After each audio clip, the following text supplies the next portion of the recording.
In FME 2012, Safe Software have introduced the FME Store.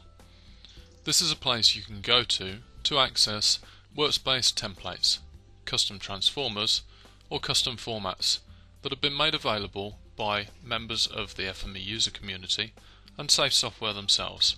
Some value-added resellers have also made available some custom transformers, and OneSpatial is one of those. First of all, to operate and work with the FME Store, you need to get access to FME 2012. You can do this by going to onespatial.com/FME. You'll see on the Overview tab of our dedicated FME pages the ability to download FME 2012. Go ahead and do this. Once you've installed FME 2012, you'll be able to access the FME Store through FME 2012. There's a number of places where you can access the FME Store. One of those is through the initial Getting Started area on your Introductory Start tab in FME. You'll see you have the ability to create a workspace, and here is the FME Store available to you. What you can see is that typically you have to refresh your connection to the FME Store, and this will refresh the contents within it. Here are a series of templates that are available to help you get started with certain capabilities in FME. In some cases there will be the requirement to pay for an item from the FME Store. In that case you need to get in touch with the organisation that's provided the solution.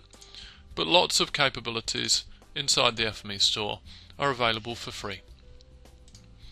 Another primary location where you can get access to the FME Store is through the Transformer Gallery. Here we can see the Transformer Gallery is available, as is the FME Store. And there's a series of folders inside which transformers exist. What we're going to focus on for this session is the UK Postcode Validator released by us at OneSpatial. First steps then. You can see that the UK Postcode Validator is free to download. However, a license is required, and to get the license you need to email us. So the first step then is to get access to the UK Postcode Validator. If you just type UK on the canvas and press return, FME contacts the FME Store and downloads the UK Postcode Validator directly to your machine. It comes down in the form of an FMX file and it's stored locally on your machine. And now you have access to the transformer to carry out postcode validation. You'll see that if you try to use the postcode validator without getting a license first, it won't work. What we'll do here is add an attribute called postcode and put a constant in.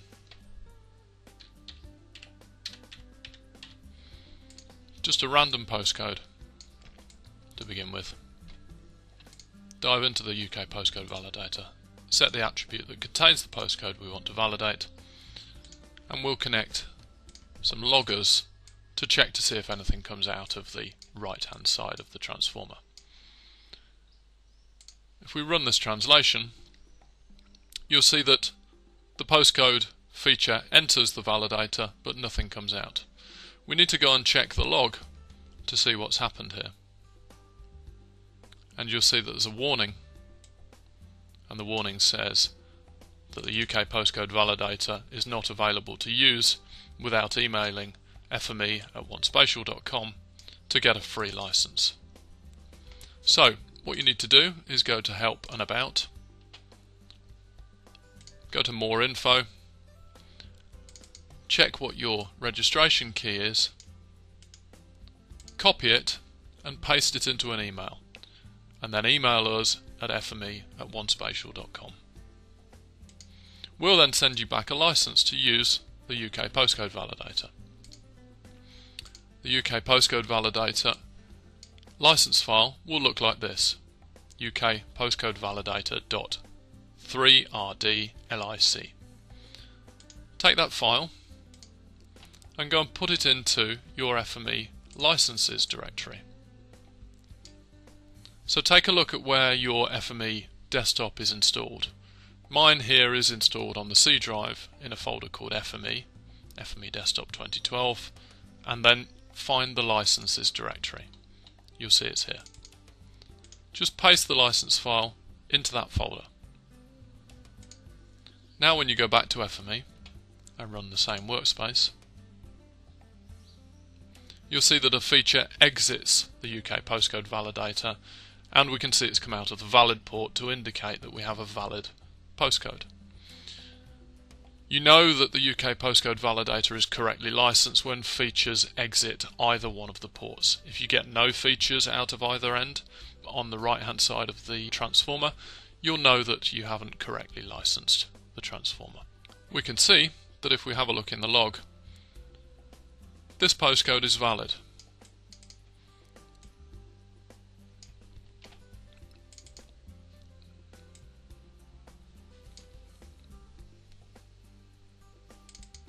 You can see the result is valid. You can see that we have a field that contains the original postcode that was in lowercase, and we have a validated postcode that is in the correct case. If we change this postcode to have no space in the middle and run it again,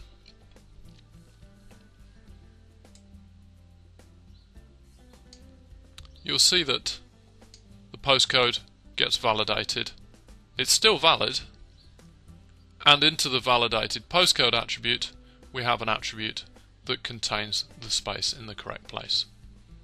We can continue to change this in any way we like, and it will still come out of the transformer valid and correctly formatted.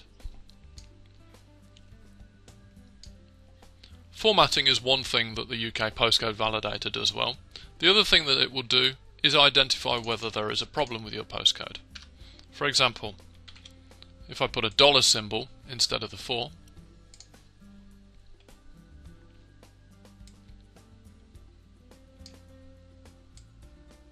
you can see that the postcode is no longer valid. And the problem that has been identified is that the transformer has encountered a non-alphanumeric value in the postcode string. So it gives you an indication of what the problem might be.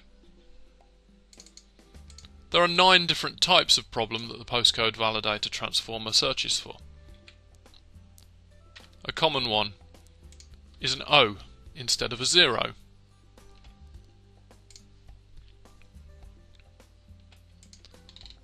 If we run this again, you can see here that it has encountered an issue with the final part of the postcode string, the inward part. So the validator will always give you an indication of why a postcode has potentially failed its tests, and a set of rules derived from the way that the UK postcode is structured, based on the British Standards 7666, are incorporated into the UK postcode validator to help you understand the structure of your postcodes and the quality of them before you carry out any geocoding exercise. So now, once you've tested, licensed and prepared your workflow, you can go and add a reader that contains some data that you actually want to process. For example, you may have a series of postcodes available in Excel that you want to validate. Here I have a spreadsheet called postcodes. We're going to read that in, access the sheet that contains the postcodes, and connect that to my workflow. You'll see that we have an attribute with a different name, so we need to swap the input attribute that gets validated. Now if we run this through the process, you can see that 5 of the postcodes are valid and 9 are not valid. If you wanted to, you could then work out what the problems are with those particular postcodes, fix the issues, and then route them back into your workflow, writing all the data out rather than to a logger, but perhaps to an output format that might be a geospatial format like Esri shapefile, or just straight back into another Excel spreadsheet. Now that you know how to use this transformer, one thing to be aware of is that very occasionally getting access to the FME Store in security controlled environments that might be behind a firewall can sometimes be a problem. If that issue affects you, you might need to go into your settings, which are Tools, FME Options, and make your way to the network settings. Your IT department might be able to give you access to some proxy settings that allow you to get access to the FME Store by negotiating around your firewall. If that's not possible, what you can also do is get access to the FME Store directly via the web. Here you can see the FME Store is available. We can browse the catalogue, take a look at the custom transformers, find the one that you're interested in, just click it, and then you can download the transformer directly from here. Sends a request and downloads a file. This file is the UK Postcode Validator that you can install in Workbench. Thank you for listening to this session. It's discussed the FME Store from Safe Software and the UK Postcode Validator from OneSpatial. I hope you found this session interesting.